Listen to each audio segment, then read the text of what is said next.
So Gulnad, I know you touched about this briefly, but I want to dig a little bit deeper, right? Which is, what are some of the myths and realities as you're embarking upon your journey, right? A few of the myths you've already busted, right? Which is 4 year, 2 years, PhD, about transition from biology to. So talk a little bit about what are the things that you thought were actually reality but turned out to be myths, and things that you have encountered which are turning out to be realities that you never knew were there. Yes, I actually have a good list of that. So the first myth is you have to attend the university myth. Like as I said, of course, like when I research, many people has like a master's degree at least, but if I believe in the Google, they say 25% of the data scientists and analysis and analytics in the business right now, business industry, they're coming from non-related background and haven't attended any related university. They just self-taught and they use like the help from the mentors or help from a different online platforms, and then they become the expert in that field. So 25% is one fourth, and it's not a less amount. So it's a possibility to be within that 25%. This is the first myth. And then second, you have to have like the highest level of the mathematical knowledge in order to be in that field. It really depends which industry you're looking for to work with. Like if you're going to artificial intelligence or machine learning, then of course you need to have the higher level of the at least the masters of the mathematics. But like the general data science, they mostly work with just the intermediate level of the statistics. So when I research about and look lots of like a portfolios of the data scientists, by the way, LinkedIn is the best place to, have this opportunity. I actually say that I don't have a mentor, but I realize that actually all of them are kind of mentoring me. Yeah. Not like a directly, but indirectly. I go to their profile, profile and look at their portfolio and to see what they've done before. And I always see that like an intermediate level of statistics actually is enough to be, to do some job within that field. So this is the second myth. And then the third myth is you have to apply like a lower level jobs. You have to do volunteering works or internships in order to be eligible. I actually recently met one person who directly applied to the five, the big one of the five big companies, and he got accepted by being a self-taught.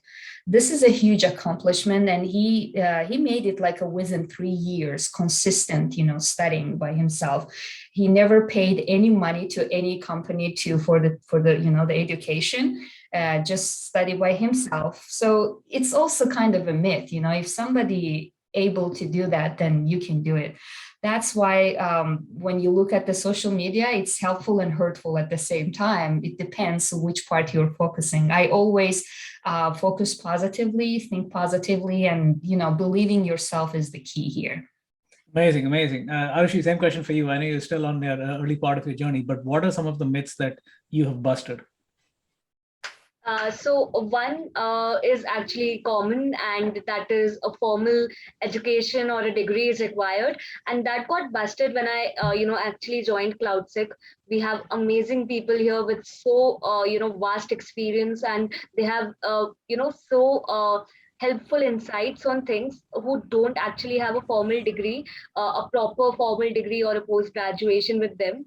And that is what sets an example, because the organization is actually believing that our potential is a developing entity. You can't contain it somewhere, and you can't define it. It is always evolving. And I have seen a lot of organizations now adopting to that myth, to that outlook. And that is actually very productive, because that encourages more and more people who are very passionate in that supposedly field to join the organization. And the second one was that, earlier I used to believe that a certification or a specific, so for example, for me, it will be an entry level certification like CEH or EJPT or something like that.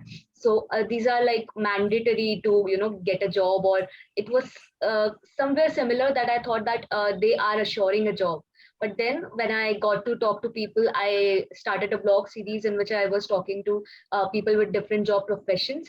And they told me that it depends organization to organization and it's not at all mandatory.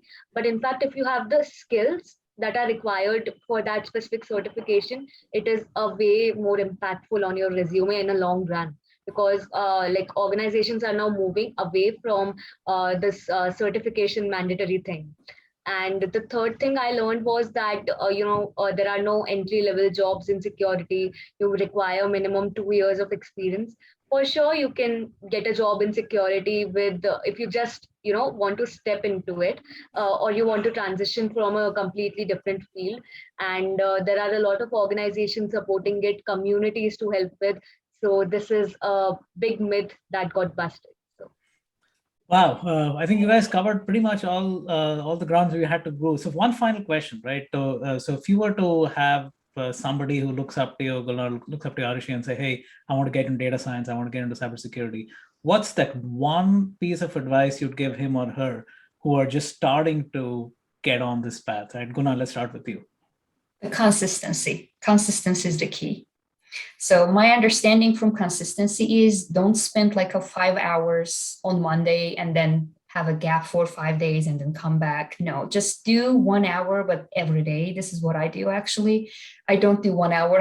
I actually do like a 4 or 5 hours at least, but per day, because in that way you train your brain that I'm gonna do these things tomorrow, so be ready. Okay. And every single morning when I drop off my daughter to the school, I don't know how am I driving back to the home, and I just come back and see it. So like it looks like the before the meal you prepare your stomach to be like get ready.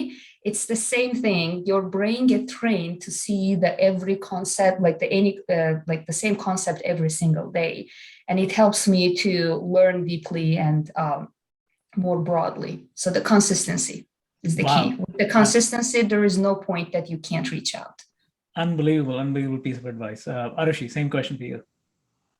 yeah, so my piece of advice for anyone who wants to get into a specific domain or who just wants to get into cybersecurity would be building a personal brand image and advertising it themselves, which is something that a lot of people underestimate, the power of LinkedIn, the power of communities. So when you start building your own image and you start presenting your work on the internet, you actually start getting noticed. And I will say that is how I got all the opportunities that I did, grab.